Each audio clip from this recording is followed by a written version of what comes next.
I was like, who are all of these people? And in the dream, God said, these are people of importance. All around me. Tashana was in the dream, and Tashana was saying, Pastor, you got to get over this. And I looked at Tashana, I said, listen, don't say nothing no more. Don't say nothing no more. I'm not going to get over it. And in the dream, I could say to myself, why would I say that to Tashana? Because Tashana, more than any of us, know that sometimes you got to get over some stuff. The man's wife got on TV, and she said, I'm proud of my husband that he did it, because these Christian men, they are reckless and out of place. And it made me angry, because I said, my son was a boy, he wasn't a man yet. She said, but he was going to grow into a man. My God. My God. My God. I was talking to my girlfriend on the phone today. And the guy that did this to my son, his name was Tehran.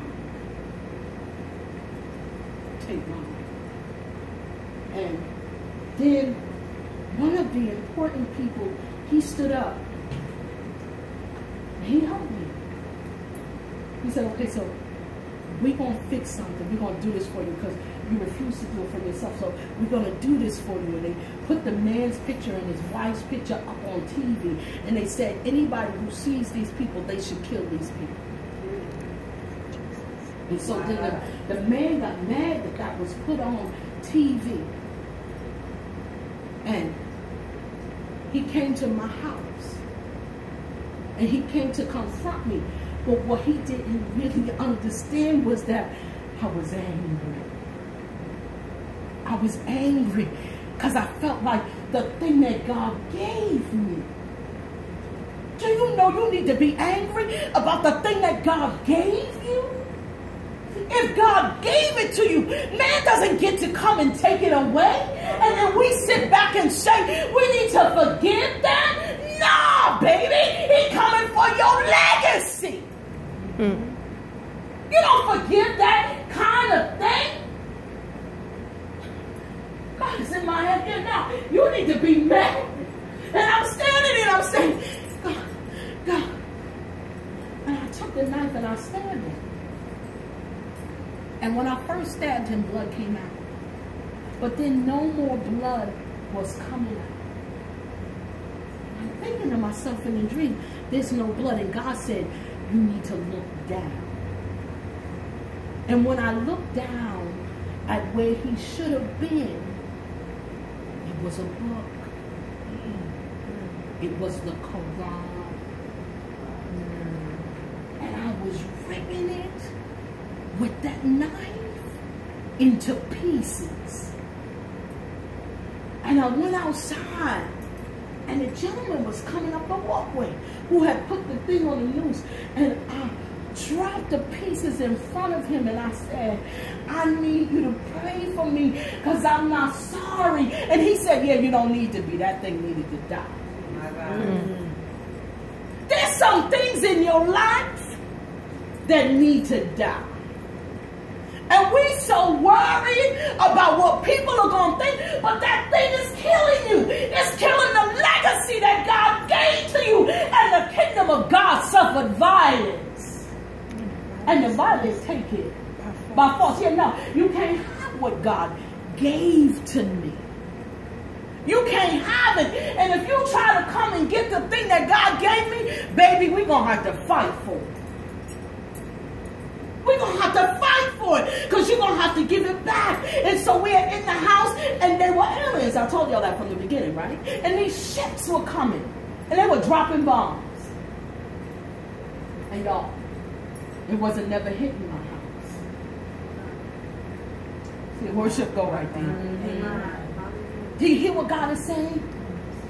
When you fight for what you know is right, you don't have to worry about retaliation because the bomb is not going to hit your house. Amen. All around me. And I'm thinking, and I said to the man, I said, they're coming because I destroyed this book. He said, don't worry about it. He was coming. He said, let's go inside. back in my house, and I looked around. There was a bunch of warriors around me. And he was sitting in a chair by the stairway, and I was standing in like a foyer, and it was a huge foyer, and I was looking around, and I could not believe all of these people, these important people that were here to fight for me.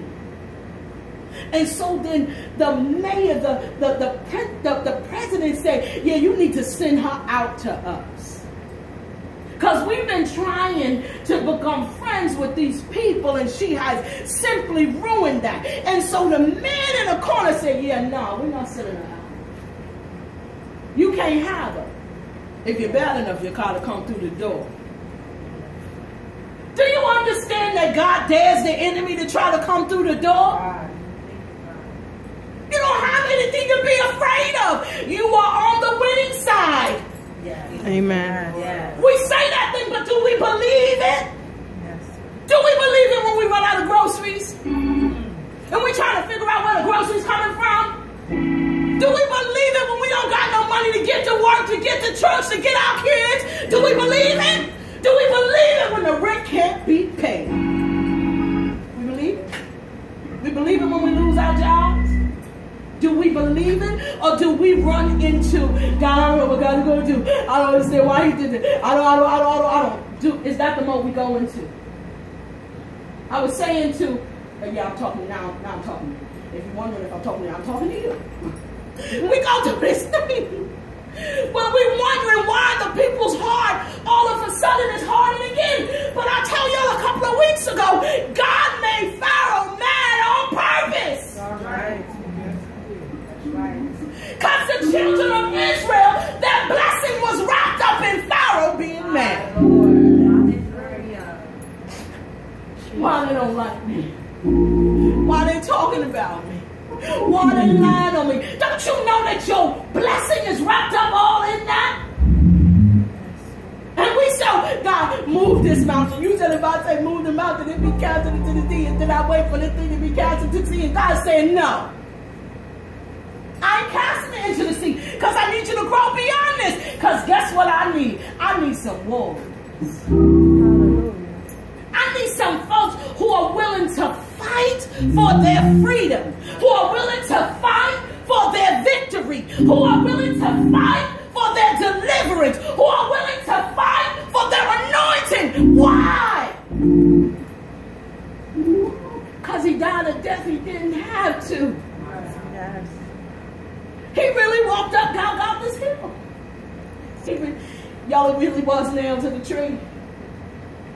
And it's because he was nailed to the tree. It's because they whipped him all night long. It's because he died and lived again that we have victory. How dare you let the enemy come for that?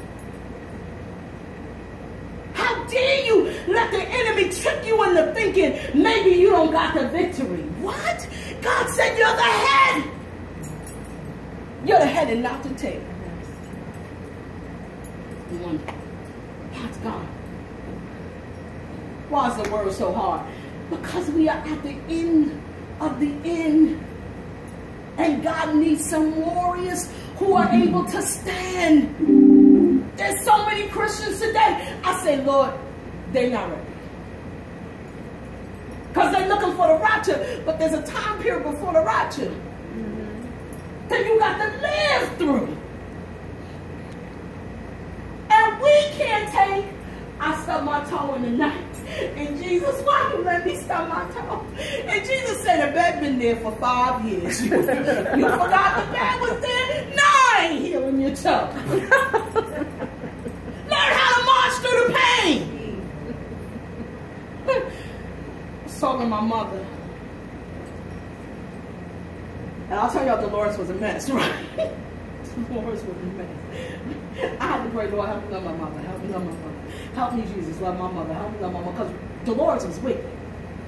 She wasn't paying attention to the men that she had around us. And those men were wicked. And they were doing stuff to us that men should not do to kids. And so I was angry with Dolores. And I was praying, Lord, help me love my mother. Help me love my mother. Lord Jesus, fix my heart. Fix my heart, Jesus. Help me love my mother. Help me love my mother. God, I need you to help me love my mother. So one day, I went to pray that thing, and I was like, oh, I love my mother. Do you understand that when you just ask, after a while, God give you what you asking for? The enemy has tricked us, because I heard it preach. I heard the preacher preach, and he said, if you ask God for something, then you ask him for it again, it means you don't believe it the first time you ask him for it. You know that's false, right? Right. Paul said, look, I built up a memorial in heaven, so that when God look around, he see the memorial I've been talking about for you. You need to build up a memorial in heaven. You need to ask God till he answers. Hallelujah. Because you fighting not against flesh and blood, but against spiritual wickedness in high places. You think they letting up? You think they letting up? Because they got a